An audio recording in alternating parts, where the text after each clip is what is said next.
તો ગીર સોમનાથના રામપરા કુકરાશ માર્ગ પર સિંહ પરિવારના આંટા ફેરાનો વિડીયો વાયરલ। ગરમીની સિઝનમાં સિંહ પરિવાર તરસ છુપાવતો જોવા મળ્યો। 4 સિંહ અને 2 સિંહ બાળ પાણીના ખાબોચિયામાંથી પાણી પીતા નજરે પડ્યા। રાહદારીએ દ્રશ્યો મોબાઈલ કેમેરામાં કેદ કર્યા। સોશિયલ મીડિયા પર વિડીયો વાયરલ થયો છે। તો સિંહ પરિવારનો વિડીયો અહીં જોવા મળી રહ્યો છે। ગરમીમાં સિંહ પરિવારનો તરસ છુપાવતો વિડીયો પાણી પીતા आ सिंह परिवारना सभ्यो जोवा मळ्या।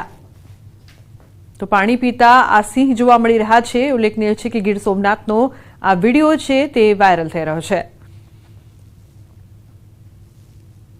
अन्य समाचारनी वात करीए तो राजकोट महानगरपालिकामां प्राथमिक सुविधाने लईने तंत्र सामे भारे रोष जोवा मळी रह्यो छे। शहेरनी नेमीनाथ अने वितराग सोसायटीमां गटरनी साफ सफाई न थता जैन साध्वी महा सतीशजी द्वारा उपवास करवामां आव्यो हतो, जेने लईने धारासभ्य दर्शिता शाह सहित शहर भाजप प्रमुख माधव दवे सहितना नेताओ स्थळ पर दौड़ी आव्या हता।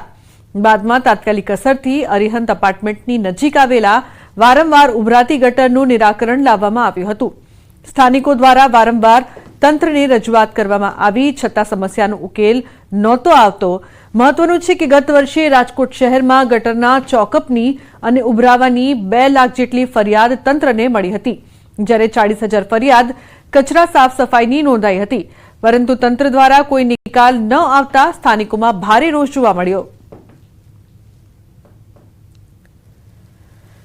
आया अमारे जो कोई वारवा व्यवस्थित आवतुं नथी। पछी अमारी शेरीमां तो तमे जो ने तो केटला कचरा नाखी जाय छे, बधाय कोई लेवाय नथी आवतुं अने अमे फरियाद कोने करी शकी? जो ज्यारे जो बधाय मत जतो होय ने त्यारे बधाय आवे छे, बाकी कोई आवतुं नथी। कचरो जाजो हतो तारे बाजू काले साफ करी गया लोग। गटर उभराती कोण उपवास पर बैठो छो? बेन छे साथी। કેટલી વાર તમે ફરિયાદો કરી? ફરિયાદો તો મેં નથી કરી, 3-4 વાર કરી। આમ તો કર્મચારીઓ છે એ પબ્લિકની વચ્ચે રહેનારા કર્મચારીઓ, કારણ કે પબ્લિકનું કામ સતત કરવું પડે સિટીના કર્મચારીઓએ, પણ એની થોડી ઘણી ગંભીરતા કે જે લોકોએ બેદરકારી રાખવી અને આ બધું કર્યું છે એને પણ અમે ઉપર રજૂઆત કરી છે। तो वडोदरा कोर्पोरेशन द्वारा दबाण दूर करवानी कामगीरी हाथ धराई छे। वडोदरामां आवेला गायकवाड़ समयना राजा राणी अने अजबड़ी तळावमां मोटा प्रमाणमां दबाणो थया होवानुं बहार आव्युं छे। वडोदराना पाणीगेट विस्तारमां आवेला आ 3 तळाव पर 200 थी वधारे झूंपड़ा अने मकानो बनावी देवामां आव्या छे अने 2 तळावनी वच्चे गैरकायदे ब्रिज पण बनावी देवामां आव्यो छे।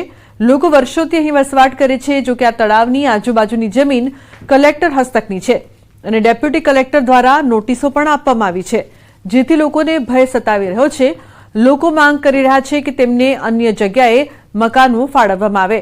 તો બીજી તરફ મામલતદાર કચેરી દ્વારા નોટિસ ફટકાર્યા બાદ તમામે જરૂરી દસ્તાવેજી પુરાવા રજૂ કરવા મુદ્દત આપવામાં આવી છે।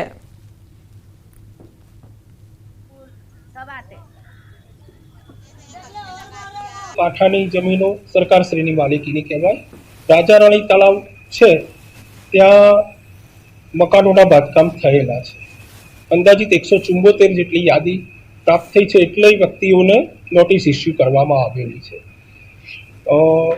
આગામી સુનાવણી એની 12 તારીખ, 15 તારીખ, 19 તારીખ, 22 તારીખ, 26 તારીખ અને 29 તારીખે રાખેલી છે।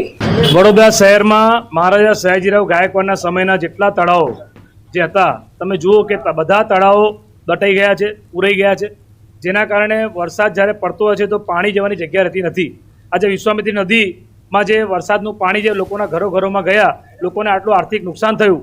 1 વખતની 2 વખતની 3 વખત પૂર આવ્યા, વડોદરા આખું પાણીમાં ડૂબ્યું। એનું કારણ કે જે નરી આંખે જોઈ શકાય દબાણો વિશ્વામિત્રીના હોય, ભૂકીકાસના હોય, રૂપારેલકાસના હોય કે આ જે તળાવોના હોય, એ તમામ દબાણો દૂર થાય તો જ આ વડોદરા શહેરમાં આવનાર દિવસોમાં आ भविष्य में कोई मोटी मुसीबत आवे नहीं। मेरा यहाँ पे हमारे सबके नाना नानी छोकरे, मेरा स्कूल में आता है, मेरा 10 साल का लड़का है। देखने जाएंगे तो बुजुर्ग लोग हैं, बहुत बीमार है, सीमार है, रोज के लाने रोज के खाने वाले हैं यहाँ पे लोग। यहाँ पे बहुत सब लोग हैं मांगने खाने वाले, सब मांग के ही खाते हैं यहाँ पे। कोई तो ऐसा है नहीं कि जो अमीर है कि तुम ही हमारे को तोड़ देंगे तो हम बाहर से घर लेंगे। हमारी इतना भी हैसियत नहीं है कि हम 50-60 हज़ार हमने पीछे साइड में नाखे है। 50-60 वर्षથી અમે રહીએ છીએ। હવે મકાન તોડવાની નોટિસ આવી છે, હવે તોડીશું તો અમે જઈશું ક્યાં? તો અમને ઘર આપો, તોડો તો ઘર આપો અમને, તો અમે રહી શકીએ. અમે ઘર નાના નાના છોકરાઓને લઈને રહીશું કંઈ. અમને ઘરના બદલા ઘર આપો, ભલે તમે તોડી નાખો, અમને કોઈ દિક્કત નહીં. અમારા બચ્ચાના ભવિષ્ય છે સાહેબ. અહીંયા પડે છે ખાડિયા સ્કૂલમાં, ગવર્મેન્ટમાં, બધા પડે છે અહીંયા બચ્ચા. હવે અહીંયાથી અમે જાય તો કઈ જાય? તમે અમને મકાન આપો. આજવા રોડ ઉપર અમને સાંભળેલું કે અમને મકાન મળશે આજવા રોડ ઉપર, તો હજુ સુધી અમારી કંઈ એ સુનવાઈ થઈ નહીં સાહેબ. અમદાવાદના ચંડોળા તળાવની આસપાસ ગેરકાયદેસર બાંધકામ કરવામાં આવ્યું અને ત્યારબાદ તંત્રએ મોડે પણ ત્યાં દબાણોનો સફાયો કર્યો. ત્યારે વડોદરા શહેરમાં પણ એવા અનેક તળાવો આવેલા છે કે જ્યાં ગેરકાયદેસર દબાણો છે તે કરવામાં આવ્યા છે. અને અત્યારે તમે દ્રશ્યો જોઈ રહ્યા છો કે આ પાણીગેટ વિસ્તારમાં અત્યારે રાજા રાણી તળાવ છે તેની ખૂબ દયનીય સ્થિતિ છે. આ તળાવની દરકાર કોર્પોરેશનો તો નથી લીધી, પરંતુ તળાવની આસપાસથી જે પાણીની લાઈન પસાર થાય છે તેના પર જે ઝૂંપડા છે તે બાંધી દેવામાં આવ્યા છે. જે મામલતદાર છે તેમના દ્વારા અહીંના રહેતા જે તમામ લોકો છે તેમને એક નોટિસ આપવામાં આવી હતી અને મકાન જે છે તે ખાલી કરવા માટે કહેવામાં આવ્યું છે.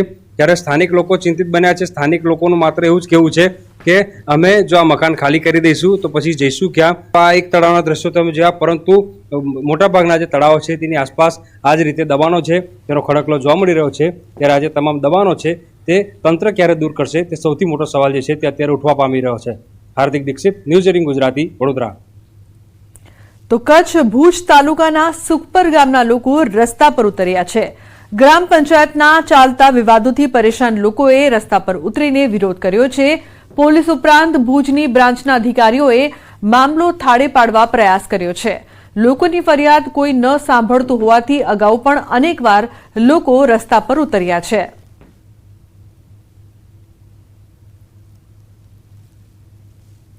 તો સુરતમાં પ્રી મોન્સૂન કામગીરીને લઈને મેયરનું અલ્ટિમેટમ. ખાડી અને ડ્રેનેજની સફાઈ માટે ટેન્ડર આપી દેવામાં આવ્યા છે. ચોમાસા પહેલા કામગીરી પૂર્ણ થઈ જશે.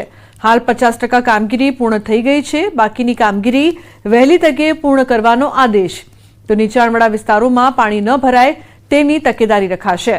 શહેરના મોટાભાગના એક્રોચમેન્ટ દૂર કરવામાં આવ્યા છે. જ્યાં એક્રોચમેન્ટ છે તેને પણ દૂર કરવા માટેની સૂચના આપી છે.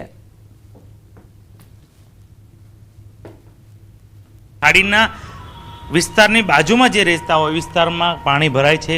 આ વિસ્તારે પૂરેપૂરું મોનિટરિંગ ચાલુ છે. 50% જેટલી કામગીરી થઈ ગઈ છે. તમામ જગ્યાએ અત્યારે યુનિટ્રેટના કામ પણ મંજૂર કરી દીધા છે. જરૂરત પડે તો વધારે પોકલેનથી ખાડી સાફ કરવા પડે, પણ અત્યારે છેલ્લા આવનાર 20 દિવસમાં મોન્સૂનની તમામ કામગીરી પૂરી કરી દેવામાં આવશે. વડોદરામાં વધુ એક બોગસ જન્મનો દાખલો પકડાયો છે. માંજલપુર અલવાનાકા ખાતે આવેલા ઝેરોક્સની એક દુકાનમાંથી 500 રૂપિયા આપી બોગસ દાખલો કાઢવામાં આવ્યો હોવાનું સામે આવ્યું છે. પાસવાન ખુશ્બુ મુન્ના નામથી કોર્પોરેશનનો બોગસ જન્મનો દાખલો બનાવડાવ્યો હતો. આધાર કાર્ડમાં બદલાવ કરાવવા માટે વોર્ડ 19ની ઓફિસમાં આવ્યા હતા. આ કામગીરી દરમિયાન દાખલો બોગસ હોવાનો ભાંડો ફૂટ્યો છે. પાલિકાના અધિકારીએ પોલીસ સ્ટેશનમાં ફરિયાદ નોંધાવી છે. ઉલ્લેખનીય છે કે 15 દિવસમાં બીજી વખત બોગસ જન્મનો દાખલો પકડાયો છે. હાલ પોલીસે બોગસ જન્મનો દાખલો બનાવનાર પરિવારની અટકાયત કરીને પૂછપરછ હાથ ધરી છે.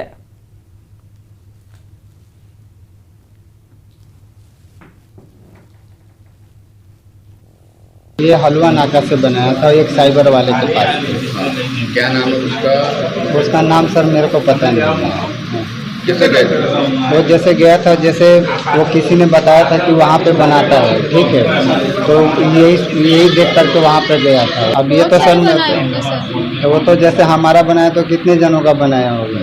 आज जैसे ये तो वडोदरा म्युनिसिपल કોર્પોરેશનના લોકો એટલે વડોદરા મ્યુનિસિપલ કોર્પોરેશન દ્વારા રજૂ કરાયેલું એવું એમની રજૂઆત હતી, પણ આ વડોદરા કોર્પોરેશન દ્વારા રજૂ કરાયું નહોતું, કારણ કે એનું ફોર્મેટ ફિક્સ હોય છે જેમને ખબર હોય છે.